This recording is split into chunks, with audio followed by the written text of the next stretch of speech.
জনের 14 অধ্যায়ের 16 অনুচ্ছেদ, ঠিক 16 আছে? নম্বর না, 6 নম্বর অনুচ্ছেদ, 16 নম্বর না। সরি মিস্টার নায়েক, আমাকে বাইবেল শেখানো লাগবে না। আমরা আপনার ভুল ব্যাখ্যাগুলো শুনে আমাদের ওয়েবসাইটে সেটার উত্তর দেব। ভালো কথা ভাই, আপনি উদ্ধৃতি দিচ্ছেন, আপনার ব্যাগে তো বাইবেল আছে তাই না?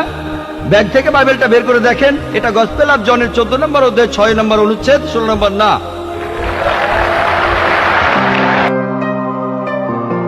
আপনি যখন বললেন যীশু খ্রিস্টকে বিশ্বাস করা, তার মানে কি বুঝিয়েছেন? যে তিনি ঈশ্বর, তাই না? ওনার মাইক্রোফোনটা অন করেন। যিশুকে বিশ্বাস করা বলতে কি বোঝাচ্ছেন? নবী হিসেবে বিশ্বাস করা? যিশুর এই কথাটা বিশ্বাস করি, আমি সত্য আর জীবনের একমাত্র পথ। এ কথার মানে কি? এর মানে যীশু খ্রিস্ট হলেন ঈশ্বর। ভাই এবারে বাইবেলের উদ্ধৃতি দিলেন। জনে আছে এই কথাটা। আমি আপনাকে রেফারেন্সটা বলছি, রেফারেন্সটা আমি বলছি, সমস্যা নেই। রেফারেন্সটা কি? জনের 14 নম্বর অধ্যায়, আপনিই বললেন। অনুচ্ছেদ? আমাকে বাইবেল দেখে বলতে হবে। জনের 14 অধ্যায়ের 16 অনুচ্ছেদ, ঠিক 16 আছে? নম্বর না, 6 নম্বর অনুচ্ছেদ, 16 নম্বর না। সরি মিস্টার নায়েক, আমাকে বাইবেল শেখানো লাগবে না। আমরা আপনার ভুল ব্যাখ্যাগুলো শুনে আমাদের ওয়েবসাইটে সেটার উত্তর দেব। ভালো কথা ভাই, আপনি উদ্ধৃতি দিচ্ছেন, আপনার ব্যাগে তো বাইবেল আছে তাই না? ব্যাগ থেকে বাইবেলটা বের করে দেখেন, এটা গসপেল অফ জনের 14 নম্বর অধ্যায় 6 নম্বর অনুচ্ছেদ, 16 নম্বর না।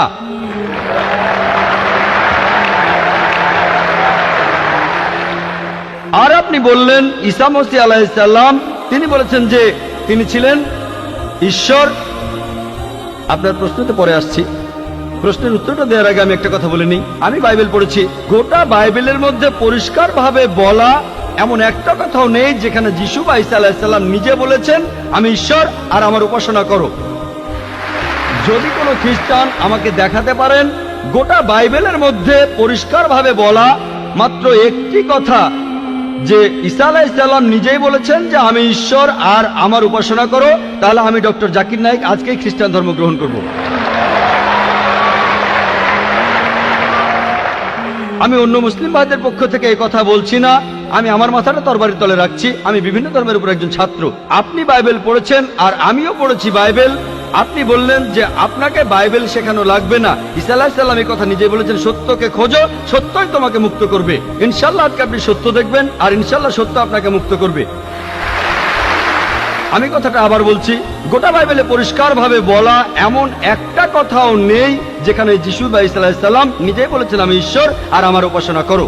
আপনারা যদি বাইবেল পড়েন, ঈসা আলাইহিস সালাম তার নিজের মুখেই বলেছেন, এটা আছে গসপেল অফ জন 14 নম্বর অধ্যায়ের 28 অনুচ্ছেদে, বলেছেন আমার পিতা আমার চাইতে মহান। গসপেল অফ জন 10 নম্বর অধ্যায়ের 29 অনুচ্ছেদ, আমার পিতা সবার চাইতে মহান। গসপেল অফ ম্যাথিউ 12 নম্বর অধ্যায়ের 28 অনুচ্ছেদ, আমি ঈশ্বরের আত্মার সাহায্যে শয়তানকে তাড়িয়ে দেই। গসপেল অফ লুক 11 নম্বর অধ্যায়ের 20 অনুচ্ছেদ, আমি ঈশ্বরের আঙ্গুলের সাহায্যে শয়তানকে তাড়িয়ে দেই। গসপেল অফ জন 5 নম্বর অধ্যায়ের 30 অনুচ্ছেদ, আমি আমার নিজের থেকে কিছুই করতে পারি না, আমি এখানে বিচার করি আর আমার বিচার সঠিক, কারণ আমি আমার ইচ্ছায় কাজ করি না, আমার পিতার ইচ্ছায় কাজ করি। যদি কেউ বলে সে আল্লাহর ইচ্ছা মতো কাজ করে, সে একজন মুসলিম। ঈসা আলাইহিস সালাম একজন মুসলিম, তিনি নিজেকে ঈশ্বর বলেননি।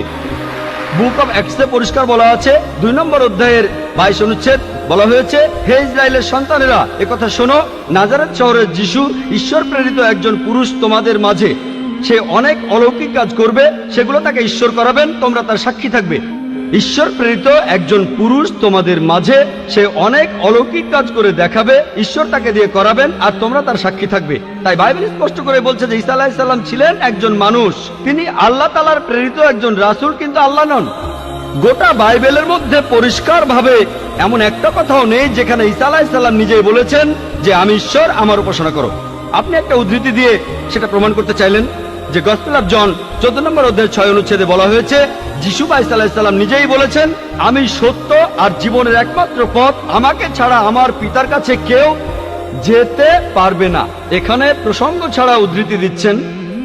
লোকজন পবিত্রকরণের আয়াত নিয়ে প্রসঙ্গ ছাড়া উদ্ধৃতি দেয় দুর্নাম করতে। একইভাবে খ্রিস্টান মিশনারিরা বাইবেলের প্রসঙ্গ ছাড়া উদ্ধৃতি দেয়।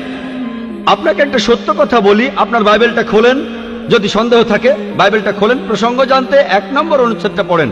গসপেল অফ জন 14 নম্বর অধ্যায়ের 1 অনুচ্ছেদ বলছে যে তোমরা ভয় পাচ্ছ কেন? যিশু বা ঈসা আলাইহিস সালাম বলছেন যদি তোমরা ঈশ্বরকে বিশ্বাস করো তাহলে আমাকে বিশ্বাস করো। আমার পিতার রাজ্যে অনেক প্রাসাদ আছে, আমি সেখানে গিয়ে তোমাদের জন্য জায়গা তৈরি করব। আমি যখন যাব আমি তখন বলবো। শিষ্যরা বলল, আপনি কোথায় যাবেন?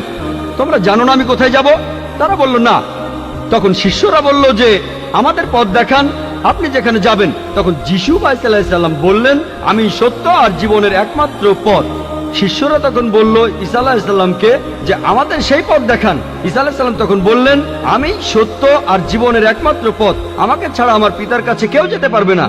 আমরা মানি যে নবীগণ যখন এসেছিলেন, প্রত্যেক নবী ছিলেন সত্য আর জীবনের দেখানো পথ। সেই নবীদের ছাড়া কোনো মানুষই আল্লাহর কাছে যেতে পারতো না। আর যীশু খ্রিস্টের সময়ে আমি বাইবেলের কথা মানছি, যিশু বা ঈসা আলাইহিস সালাম তিনিই ছিলেন সত্য আর জীবনের একমাত্র পথ। যীশু খ্রিস্টের শিক্ষা ছাড়া কোনো মানুষই তখন আল্লাহর কাছে যেতে পারতো না। মুসা নবীর সময়ে তিনি ছিলেন সত্য আর জীবনের পথ। মুসা আলাইহিস সালামের শিক্ষা ছাড়া কোনো মানুষই আল্লাহর কাছে যেতে পারতো না। এখন দেখেন, ঈসা আলাইহিস সালাম নিজেই বলেছেন, আমি তোমাদের অনেক কথা বলতে চাই। শিষ্যদের বলছেন, এটা আছে গসপেল অফ জন 16 নম্বর অধ্যায়ের 12 থেকে 14 অনুচ্ছেদে, আমি তোমাদের অনেক কথা বলতে চাই, কিন্তু তোমরা সেগুলো এখন বুঝবে না। কারণ যখন সেই সত্যের আত্মা আসবে, সে তোমাদের সত্যের পথে নিয়ে যাবে। সে তার নিজের কথা বলবে না, যা শুনবে সে কথাই বলবে। সে তোমাদের ভবিষ্যতের কথা বলবে, আমাকে মহিমান্বিত করবে। আর এখন দেখবেন, ভালো করেই দেখবেন যে নবীজি মুহাম্মদ সাল্লাল্লাহু আলাইহি সাল্লাম তিনি সত্য আর জীবনের একমাত্র পথ। মুহাম্মদ সাল্লাল্লাহু আলাইহি সাল্লাম যা শিখিয়েছেন সেগুলো ছাড়া কেউ আল্লাহর কাছে যেতে পারবে না। আর মুহাম্মদ সাল্লাল্লাহু আলাইহি সাল্লাম ছিলেন সর্বশেষ আর চূড়ান্ত নবী। এখনকার দিনে দেখবেন, হোক সেই লোক বাস করছে আমেরিকায়, কানাডায়, ইংল্যান্ডে, ইন্ডিয়ায়, সৌদি আরবে, পৃথিবীর যেখানেই থাকুক, এখনকার দিনে সবার জন্য মুহাম্মদ সাল্লাল্লাহু আলাইহি সাল্লাম তিনি হলেন পথ, সত্য আর জীবনের। মুহাম্মদ সাল্লাল্লাহু আলাইহি সাল্লাম যা শিখিয়েছেন সেগুলো ছাড়া কেউ আল্লাহর কাছে যেতে পারবে না। আর প্রায় সব ধর্মগ্রন্থ এরকম কথা বলছে, এমনকি বাইবেলও। আশা করি আপনি সত্যটা জানতে পেরেছেন, আর ইনশাআল্লাহ আপনি সত্যের কাছে এসেছেন। সত্য আপনাকে মুক্ত করবে।